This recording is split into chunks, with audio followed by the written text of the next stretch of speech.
Hello and welcome to Lavneesh sir की class. आज की ये शिक्षा निदेशालय राष्ट्रीय राजधानी क्षेत्र दिल्ली की वर्कशीट नंबर 32 जो कि कक्षा 9वीं के विद्यार्थियों के लिए है। यह ली गई है सामाजिक विज्ञान के भूगोल विषय से, जिसकी पाठ्यपुस्तक का नाम है समकालीन भारत। और आज इसमें हम पाठ 1 भारत आकार और स्थिति के बारे में समझेंगे, उसका एक परिचय जानेंगे। तो चलिए बिना समय गवाए शुरुआत करते हैं मेरे साथ और समझने की कोशिश करते हैं। सबसे पहले मुख्य बिंदु यानी कि मेन पॉइंट्स, वो है स्थिति। हमारे देश की स्थिति या लोकेशन क्या है। देखिए, हमारा देश भारत पृथ्वी के उत्तरी गोलार्ध में एशिया महाद्वीप में स्थित है। सबसे पहले हमें ये बात मालूम होनी चाहिए कि जो हमारा देश है ना, वो पृथ्वी के उत्तरी गोलार्ध में स्थित है और एशिया महाद्वीप में स्थित है। फिर इसके बाद है मुख्य भाग का अक्षांशीय विस्तार 8 डिग्री 4 मिनट उत्तरी अक्षांश से 37 डिग्री 6 मिनट उत्तरी अक्षांश तथा देशांतरीय विस्तार 68 डिग्री 7 मिनट पूर्वी देशांतर से 97 डिग्री 25 मिनट पूर्वी देशांतर तक है। तो अभी ये मैं आपको ग्लोब में भी थोड़ा सा और मैप में भी थोड़ा सा दिखा दूंगा कि अक्षांशीय विस्तार और देशांतरीय विस्तार क्या चीज़ होते हैं। फिर इसके बाद है कर्कवृत्त जो कि 23 डिग्री 30 मिनट उत्तरी अक्षांश देश को लगभग 2 बराबर भागों में बांटती है। यानी जो जैसे भूमध्य रेखा होती है 0 डिग्री वाली, जो कि पृथ्वी को 2 बराबर हिस्सों में बांटती है, ऐसे ही जो हमारे यहाँ पे कर्क रेखा या कर्कवृत्त है वो हमारे देश भारत को लगभग 2 बराबर भागों में बांटती है।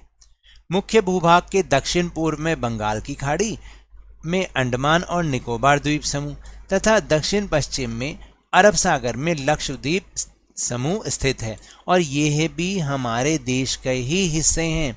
जैसे जो अंडमान और निकोबार द्वीप समूह है या फिर लक्षद्वीप समूह है, ये भी हमारे देश के हिस्से हैं। देखिए नक्शे में भले ही ये दोनों भारत के मुख्य जो भूभाग है उससे वो बाहर हों, लेकिन फिर भी ये हमारे देश का हिस्सा है। अब इसके हम आकार की बात करते हैं। देखिए भूभाग का जो कुल क्षेत्रफल है, याद रखने वाली बात है, 32.8 लाख वर्ग किलोमीटर है, जो विश्व के कुल भौगोलिक क्षेत्र का 2.4% है, यानी इतना ज़्यादा। क्षेत्रफल की दृष्टि से भारत का जो 7वां स्थान है विश्व में।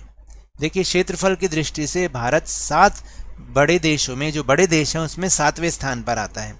सबसे पहला है रूस, फिर दूसरे नंबर पर कनाडा, फिर संयुक्त राष्ट्र अमेरिका, उसके बाद चीन, ब्राज़ील, छठे नंबर पर ऑस्ट्रेलिया और 7वें नंबर पर हमारा देश भारत। यहाँ के स्थल सीमा रेखा जो है वो लगभग 15,200 किलोमीटर और समुद्र तट रेखा द्वीप समूह के साथ 7,516.6 किलोमीटर है। इसके अलावा एक बहुत मुख्य बात है जो कि हमें समझने की ज़रूरत है, और अगर हमें समझ में आएगा तो हमारी कई जैसे टाइम को लेकर जो समस्या है वो ख़त्म हो जाएगी। कैसे, एक बार देखते हैं। देखिए गुजरात में जब सूर्योदय होता है और अरुणाचल में जब सूर्योदय होता है, तो अगर हम देखें तो यहाँ के स्थानीय समय में तो 2 घंटे का अंतर है, क्योंकि हमारे देश का देशांतरीय विस्तार लगभग 30 डिग्री है। 1 डिग्री देशांतर के अंतर पर समय का अंतर 4 मिनट का होता है। तो इस तरह से 30 गुना 4 120 मिनट का अंतर यानी 2 घंटे का अंतर होता है। अतः पूरे देश में समान समय लागू करने के लिए हमने 82 डिग्री 30 मिनट पूर्व देशांतर को भारत का मानक याम्योत्तर माना, जो कि उत्तर प्रदेश से के मिर्ज़ापुर से गुजरता है। ये क्या चीज़ है ये मैं अभी आपको मैप में समझाऊंगा। देखिए हर देश का, हर कंट्री का अपना एक टाइम सेट होता है, और वो टाइम सेट कैसे होता है, हम ये मानते हैं कि जो सबसे प्रधान मध्याह्न रेखा है या जो प्रधान याम्योत्तर है जिस पर कि पूरी दुनिया का टाइम सेट होता है, उसको हम 0 डिग्री मान लेते हैं। और ये माना है हमने कि वो लंदन के ग्रीनिच शहर से वो निकल रहा है, तो इसलिए उसको ग्रीनिच मीन टाइम भी कहते हैं, ग्रीनविच मीन टाइम भी कहते हैं उसको। और देखिए जब 0 डिग्री से 1 डिग्री हिस्सा जब सूर्य के सामने आता है तो इस बीच 4 मिनट का समय बीत जाता है, यानी हर 1 डिग्री पर 4 मिनट का समय बीत जाएगा। जैसे अगर हम 1 डिग्री वाले देशों पर आएंगे तो वहाँ पर कितना होगा, 12:04 होंगे। फिर अगर 2 डिग्री वाले देशों पर आए तो वहाँ पर उसी समय 12:08 हो रहे होंगे, और इस तरह से 4-4 मिनट हम बढ़ाते चलते हैं। अगर हम पूर्व की तरफ जा रहे हैं तो मिनटों को बढ़ाएंगे, और अगर पश्चिम की तरफ जा रहे हैं तो मिनटों को घटाएंगे। इसलिए हमारे देश का जो अरुणाचल प्रदेश का हिस्सा और जो गुजरात का हिस्सा है, वहाँ पर स्थानीय समय में तो 2 घंटे का अंतर है, लेकिन घड़ियाँ वहाँ पर एक ही समय बजाती हैं। देखिए, जैसे मैंने आपको बताया था, ये जो डॉटेड लाइन है ये 0 डिग्री है, और ये इसको हम कहते हैं भूमध्य रेखा। क्या कहते हैं? भूमध्य रेखा, यानी जो पृथ्वी के बिल्कुल बीचों बीच हो ज़मीन पर, और ये पृथ्वी को 2 बराबर हिस्सों में बांटती है। ऊपरी हिस्से को हम कहते हैं उत्तरी गोलार्ध,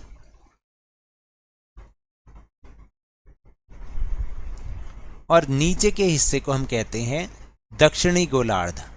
गोलार्ध मतलब आधा गोला, गोलार्ध। अब देखिए कि हमारा देश भारत एक तो उत्तरी गोलार्ध में है और दूसरा एशिया महाद्वीप में स्थित है। एक तो हमने ये बात समझी थी। उसके अलावा हमने ये बात मानी कि किस तरह से कंट्रीज़ का टाइम सेट होता है, और अरुणाचल और गुजरात में ही स्थानीय समय में 2 घंटे का अंतर है, लेकिन फिर भी घड़ियाँ सेम टाइम दिखाती हैं। क्योंकि इसका कारण है, अगर आप देखेंगे तो जो हमारे देश के अक्षांशीय शुरुआत है वो तो कहाँ से शुरू है? 8.4 से 37.6 तक। इसको हम कहते हैं अक्षांशीय विस्तार। क्या कहते हैं? अक्षांशीय विस्तार। देखिए, यहाँ से और यहाँ तक, ठीक है, ये रही लाइंस, इनको हम अक्षांश रेखा कहते हैं। तो अगर हम देखेंगे तो 8.4 से 37.6 तक है। फिर एक है हमारा देशांतरीय विस्तार, जो कि ये रेखाएं होती हैं। तो ये 68.7 से लेकर यहाँ पर अगर आप देखेंगे 97.25 तक लगभग ये आता है। और इसके बीच में कितने कितने देशांतर हैं? वो हैं 30 डिग्री।